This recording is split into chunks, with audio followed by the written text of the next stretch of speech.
So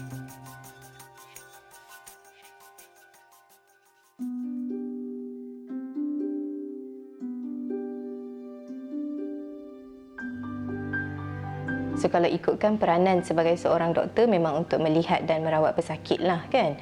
Kalau kita merujuk khas untuk doktor bahagian psikiatri adalah untuk melihat dan merawat pesakit yang mempunyai masalah dari sudut psikiatri. So kita melihat di konteks hospital, di ward, di kecemasan, di klinik dan juga rujukan daripada ward-ward lain. Penyakit mental ni kalau kita ikutkan dia ada macam-macam definisi lah kan. Yang mungkin saya senang untuk ingat adalah definisi daripada American Psychiatric Association. So kita tengok yang pesakit yang mengalami penyakit mental ni dia ada gangguan dari segi emosi, dari segi cara mereka berfikir dan juga dari segi perwatakan dia. So kalau penyakit mental ni dia ada banyak jenis. Mungkin saya sentuh 3 yang paling utama selalu kita lihat. 1 adalah masalah dari segi gangguan psikosis, 2 masalah dari segi mood, 3 masalah dari segi anxiety ataupun keresahan.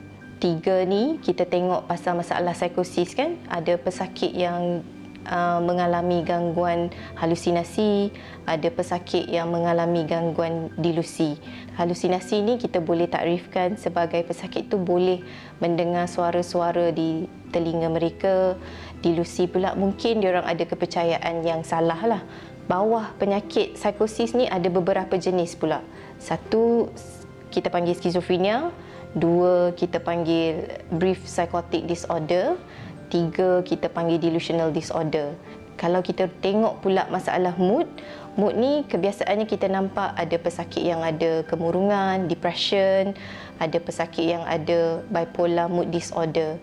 So bila kita kemurungan ni biasanya akan merasa sangat sedih hari-hari dan berpanjangan, lebih daripada 2 minggu biasanya. Bukan saja rasa sedih, kita juga kalau kita buat benda-benda yang kita suka dulu macam hobi kita ke, dulu kita suka tengok TV, kita suka memancing, tapi sekarang ni bila kita sedih ni, kita kemurungan, kita buat pun kita tak rasa happy. Tapi yang lagi teruk bila kita akan rasa tak nak hidup lagi dah. Yang ketiga tadi dari segi anxiety, kita tengok keresahan ni dia ada beberapa jenis juga. Generalized anxiety disorder, mungkin pesakit tu ada keresahan yang berkenaan dengan hampir ke semua aspek kehidupan dia. Banyak fikir, risau. Bila dah terlalu banyak fikir dengan risau, susah nak fokus. Jenis anxiety yang lain, kita ada panic disorder. Ada orang senang untuk dapat serangan panik. Bila dia ada serangan panik tu, mungkin dia rasa sakit jantung, susah nafas. Ada juga agorafobia yang lebih kurang sama, tapi ketakutan dalam agorafobia ni, dia takut supaya yang dia boleh mati ataupun sesuatu yang buruk boleh berlaku dan dia tak boleh lari daripada tempat tu.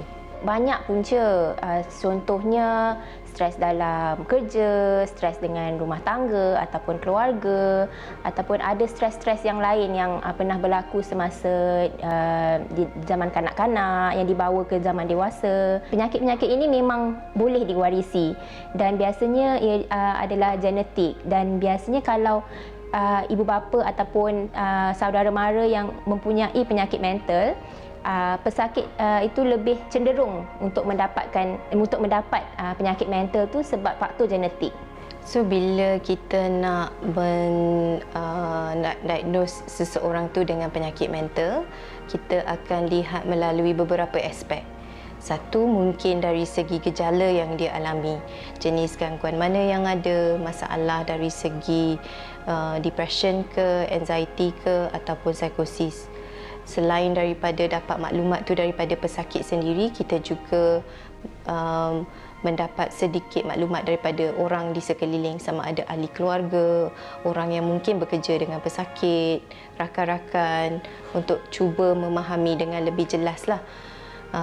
Selepas tu kita akan tengok sama ada dari segi keperluan untuk menjalani beberapa ujian.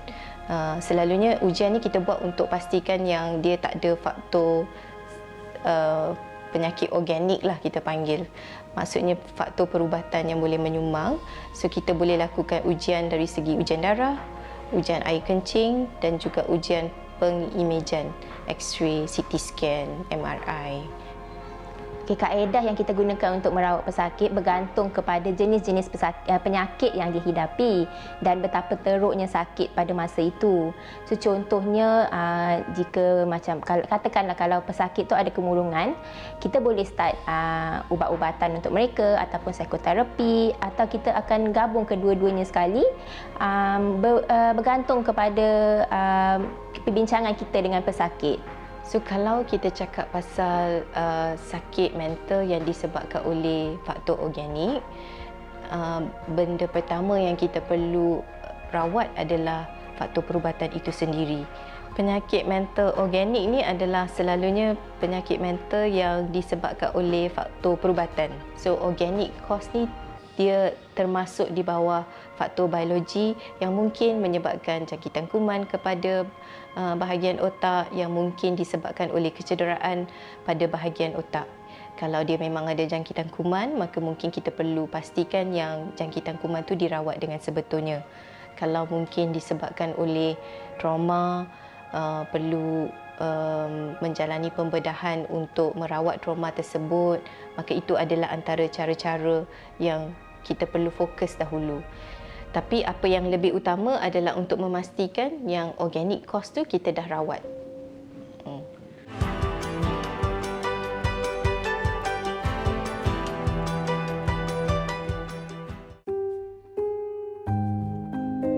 Hari ini lebih ramai pesakit-pesakit kita juga terdiri daripada pelajar dan kanak-kanak. Mungkin juga disebabkan oleh stres, terlampau stres dengan kehidupan, tidak tahu bagaimana untuk cope dengan kehidupan sekarang. Maka memang kita nampak di klinik dan di ward makin ramai pesakit-pesakit yang terdiri daripada golongan pelajar dan kanak-kanak juga. Okey, so ramai ibu bapa yang tidak tahu bahawa masalah kesihatan mental juga berlaku di kalangan kanak-kanak dan remaja. Jadi sebenarnya kami melihat kanak-kanak dan remaja dari umur 0 hingga 18 tahun dan ada pelbagai masalah kesihatan mental yang dialami mereka. Ramai juga remaja kita yang tertekan dengan keadaan keluarga, persekolahan, buli dan macam-macam lagi. Jadi mungkin mereka ada yang mengidap anxiety atau kemurungan, ada yang cedera diri. Okay, so kita kena modify expectation kita. Mungkin mereka cemerlang dahulu, so sekarang mungkin kita tak adalah kita nak minta mereka dapatkan straight A seperti dahulu. Mungkin lulus pun dah bagus. Komunikasi kita pun perlu diubah suai. Jadi so dia bukan sahaja dari bahagian ibu bapa, tapi juga guru-guru juga perlu memahami apabila anak murid mereka ada masalah kesihatan mental. Biasanya kalau pesakit tu pelajar tu ada kemurungan ataupun anxiety ataupun sakit-sakit lain, biasanya seperti dewasa juga kita akan menilai dulu pesakit itu, sama ada mereka memerlukan ubat ke, terapi ke, and kita akan berbincang dengan pesakit dan juga dia punya ibu bapa untuk terapi-terapi yang tertentu, dan kita juga akan berjumpa dengan ataupun berbincang juga dengan guru ataupun pensyarah untuk pembelajaran yang terbaik, cara pembelajaran yang terbaik untuk pesakit tersebut. Sembuh, dia boleh menjalani dengan ubat-ubatan ataupun dengan terapi lah, dengan perawatan, tak kisahlah apa perawatan yang sesuai untuk dia, dia boleh menjalani kehidupan seperti biasa. Cuma sama juga macam kencing manis, darah tinggi, kemungkinan perlu makan ubat berpanjangan. Tapi kalau ada juga yang tak perlu makan ubat berpanjangan. So dia depends kepada pesakit, semua lain-lain. Saya rasa cara untuk kita kurangkan stigma di kalangan masyarakat adalah dengan memberikan kesedaran berkenaan kesihatan mental dan penyakit mental itu sendiri. Kalau ikutkan peratusan pesakit yang mempunyai penyakit mental yang mungkin akan memberikan ancaman kepada masyarakat, sebenarnya sangat sedikit, kurang daripada 1%. Dan dalam 1% itu sendiri pun selalunya ia disebabkan oleh mereka tidak mendapatkan rawatan yang sepatutnya. Sekiranya diorang menjalani rawatan yang sepatutnya, berjumpa dengan doktor secara berkala, dapat sokongan daripada orang di sekeliling, ancaman daripada pesakit psikiatri itu sangat jarang berlaku.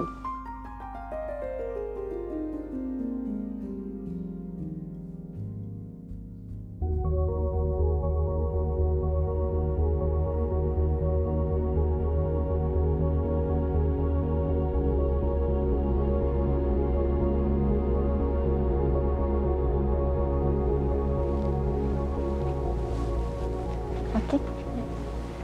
Penyakit denggi ialah sejenis penyakit berjangkitan virus yang merebak melalui gigitan nyamuk Aedes. Antara ciri-ciri penyakit denggi ialah demam panas yang kuat dan mendadak, sakit kepala, sakit belakang mata, loya, muntah-muntah, ruam atau bintik merah. Setelah pesakit disahkan demam denggi, Pegawai Perubatan akan membuat laporan melalui e-notifikasi ke Pejabat Kesihatan Daerah untuk tindakan selanjutnya. Cek sikit. Demam denggi terdiri daripada demam denggi biasa dan demam denggi berdarah yang boleh membawa maut. Segera berjumpa dengan doktor kerana tiada ubat yang khusus untuk merawat demam denggi. Rehat dan minum air secukupnya. Ubat paracetamol boleh diambil untuk menurunkan suhu dan mengurangkan kesakitan. Sebagai seorang pakar perubatan kesihatan awam, fungsi yang dimainkan di dalam mengawal penyakit demam denggi ini adalah besar. Okay. Pertamanya, ia melibatkan kepada perancangan dan pentadbiran yang mana dilaksanakan di peringkat Kementerian Kesihatan, sama ada di peringkat pusat ataupun diperturunkan kepada Jabatan Kesihatan Negeri dan juga di pejabat-pejabat kesihatan daerah. Yang kedua, pakar perubatan kesihatan awam juga terlibat secara langsung dan memainkan peranan yang besar di dalam program pemantauan dan surveillance kepada penyakit demam denggi, di mana setiap kes yang dilaporkan, setiap data yang melibatkan pesakit-pesakit demam denggi, jangkitan demam denggi akan dikumpulkan dan disatukan di Kementerian Kesihatan Malaysia bagi menghasilkan suatu dasar ataupun suatu bentuk program yang menjurus kepada apa hasilan yang ditunjukkan oleh data tersebut.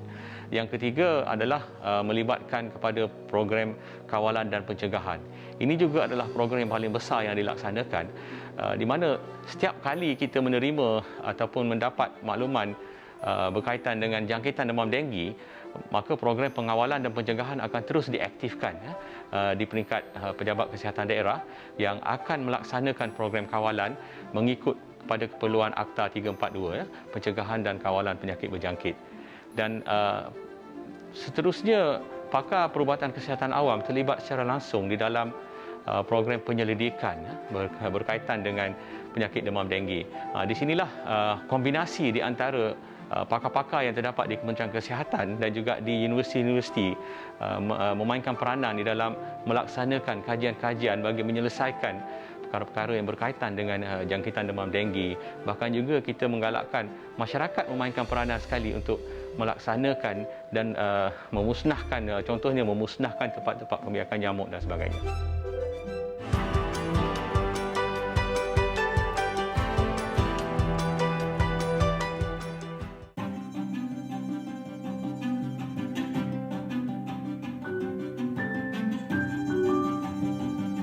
Nyamuk Aedes ni adalah satu spesies yang agak unik. Dia membiak di dalam takungan air yang bersih. Persepsi yang perlu kita maklumkan kepada masyarakat adalah nyamuk Aedes dia tidak membiak di air yang kotor, di longkang-longkang yang kotor. Dia adalah sejenis nyamuk yang boleh dikatakan pembersih. Dia membiak di bawah, di dalam takungan air yang tenang, yang bersih, jernih dan yang berada di bawah teduhan di kawasan yang redup. Okey, contohnya adalah seperti di tapak-tapak pasu bunga di bawah meja. Biasanya kita menanam bunga, ada tapak pasu bunga yang ada takungan air di dalam rumah, di tapak-tapak perangkap semut di dalam rumah, dan juga bekas-bekas yang bertakung air di bawah tempat yang redup, seperti di ada kalanya di luar rumah, kawasan yang di bawah berenda ada air bertakung jernih dan tidak mengalir, Di situlah tempat di mana nyamuk Aedes akan bertelur dan membiak.